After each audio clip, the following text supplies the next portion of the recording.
Well, John, you are in your first season as the TV play-by-play announcer for the White Sox. First off, how's it going so far for you? It's been amazing. Spent spring training in Arizona, got to know the team, the guys, 70 players in camp. So a lot of new faces, a lot of new players. It was all great competition, and it's been a fun feel. It's been an exciting atmosphere. And to now be here, guaranteed rate field, standing on the field, Yep. It's kind of unreal. The moment you got the call that you landed this gig, what was that moment like? Wow, it was that full circle moment. Been through a lot in my career, ups and downs. Didn't know that I was even going to be a broadcaster at one point. I thought I was going to be a professional baseball player. That was always my dream. So to get hurt in college, become a broadcaster, work my way up through markets, and to get that call that I'd made it to the show eventually, it was wild. Tell me all the sports and sporting events that you've been able to call in your career. So I've done a lot of different things. So I started as a local sports anchor, then shifted into news. Okay. So I traveled all over the world. I did stories undercover in Colombia and went all over the news world as a correspondent. Then I was a sideline reporter. I covered Army football. I covered Final Fours, March Madness. I was Super Bowl. I mean, all the big events. But I always wanted to be a play-by-play broadcaster. And I got my opportunity at ESPN. ESPN for 4 years, started doing Korean baseball during the pandemic when everything was shut down, and did Major League Baseball games on the radio for ESPN, did college baseball games, and worked my way up and got this opportunity. What makes calling baseball so unique? It's totally different than any other sport. Because people ask me, what's your favorite sport to call? Yeah. Because I do football, I do basketball, I do baseball. So football and basketball, there's so much action, right? There's always so many things going on. Baseball, the game's a little slower, which I love because it gives us the opportunity to have conversations like this. Yeah. You get to know people, you can talk. My partner, Steve Stone, this will be his 55th year in Major League Baseball.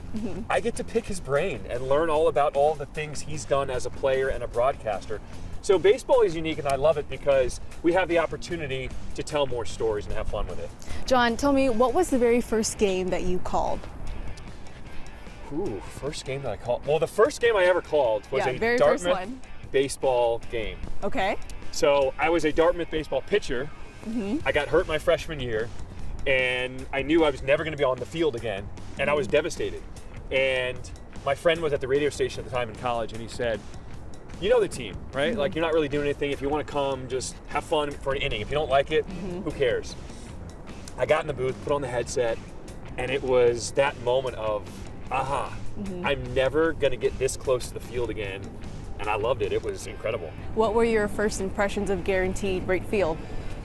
So the first time I actually stepped inside was for my interview where they flew me in for. It was the first time I'd seen the stadium in person, and I was blown away. I mean, you look around this ballpark, there is not a bad seat in the house. The sight lines are incredible. I mean, you look at the atmosphere, and I just can't wait to see when this place gets packed and rocking and just feel the energy. I mean, that's the moment I live for. What's something that you must do on a game day? Okay, so I have not so much a full ritual, but there's certain things that I have to do. As a former player, makes sense. Yes. The weirdest one, Okay. I have to get a grapefruit every morning. A grapefruit every morning. Yeah, I don't know what it is, the acid or something, it just wakes me up. It's just something about a grapefruit that I just feel like I'm alive. All right. And then, whenever I get to the ballpark or the stadium, wherever it is I'm calling an event, I like to listen to music. Okay. So What put on kind the of headphones. music? I'm all over the place. Okay. I mean, it depends on what mood I'm in. Like if I've been on a million planes and I've been traveling all over the place, I need to pick me up. I've got to do like some house, some techno, some like heavy, like fast beat, like get me into it. Yeah. Could just be some Jay-Z, could be some A wide range. wide range. Okay. Yeah. Well, John, there are a lot of new faces on this team. What have you learned about this group of guys so far? They're competitive. And everybody on this team has something to prove, and I think that's what's so fun. Everyone who I've talked to so far in the clubhouse, we're in spring training now here in Chicago, they have this chip on their shoulder where everyone feels like they've counted the White Sox out. Yeah. But everyone here in this organization knows what this team is capable of, and I think that's what makes this season so much fun, is that guys are going to show people what this team is all about. What can we expect from this team despite the projections? Forget about the projections, right? Nobody knows what's going to happen, and I think because of those projections, people are like, look, we're going to show you what we can do. If you look at the core of this lineup, 1 through 5, those guys can mash, especially a guy like Eloy Jimenez. If he can stay healthy, he's already said he predicts he can hit 40 home runs this year. And the way he's been smoking the ball in spring training, even batting practice here, he's been hitting him on lasers. I mean, he is on fire right now. So if he stays healthy, Moncada, he's been playing a great third base already this spring. If he can stay healthy, we know Luis Robert Jr. out here in center field. Yep. He's going to be one of the best center fields in the game one day. I mean, he's one of the reasons why I took this job. So when you look at the core of this lineup, then the pieces they've added around them, you've got Paul DeYoung here at shortstop.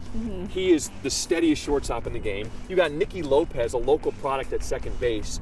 Now up the middle, they can play defense, and because of that, the pitchers can be more aggressive on the mound. They know they can go at hitters because guys can put the ball in play and they have the defense to field behind them. So everybody has come together as a team. There's been a point of emphasis on the fundamentals this spring. How have you seen that progress throughout the spring for this team? It's old school baseball. I mean, it's fun again. It's doing the little things, right? It's running out ground balls. It's if the situation calls for it, laying down a bunt. We saw a suicide squeeze successful in spring training. Guys are taking extra bases, going first to third. They're tagging. Even at the plate, guys are taking an extra pitch so their teammate who's on base has an opportunity to steal on a pitch that, even if it's a strike, they're like, you know what? I'm going to take 2 strikes because I know I can still hit. I'd rather have a runner in scoring position. Well, John, as we approach third base here, let's talk all things Chicago. Okay. Have you had a deep dish You gotta pizza? touch the bag. Oh gosh, there we go. Roger won't get mad at me for that one.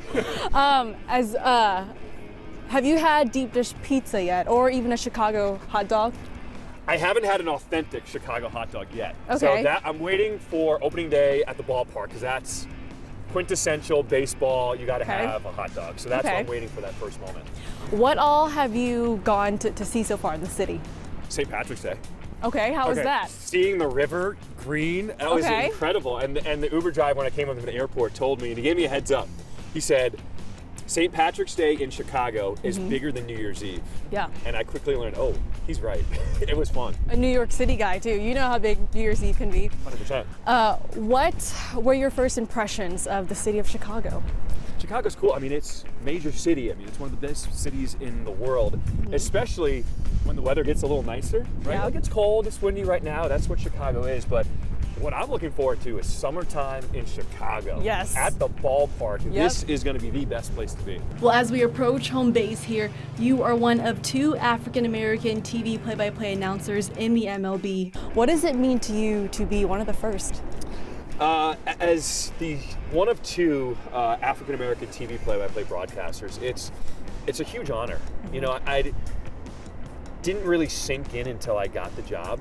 And Dave Sims is the other with the Seattle Mariners. And he was one of the first people to call me and congratulate me. And he said, welcome to the club.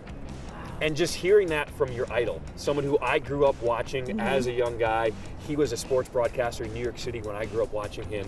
It meant the world to me because it said all of the work that I put in, all the preparation, my idol noticed that. And now I'm at a place where I can inspire other people to say, yeah, you can get to the big leagues too, where you can do whatever it is in life you want to. Have a dream and you can go out and accomplish it. What kind of impact did that phone call really have on you? It was huge. I mean, think about someone you look up to in your life. If that person called you and congratulated you and celebrated you for the work that you put in, I mean, it's one of the best feelings in the world that your idol is actually recognizing who you are and saying, yeah, now we're peers. Well, John, we thank you so much for your time and good luck this season. You gonna score? Wait, we gotta go. Safe. There we go. All right, thanks, John. Good stuff.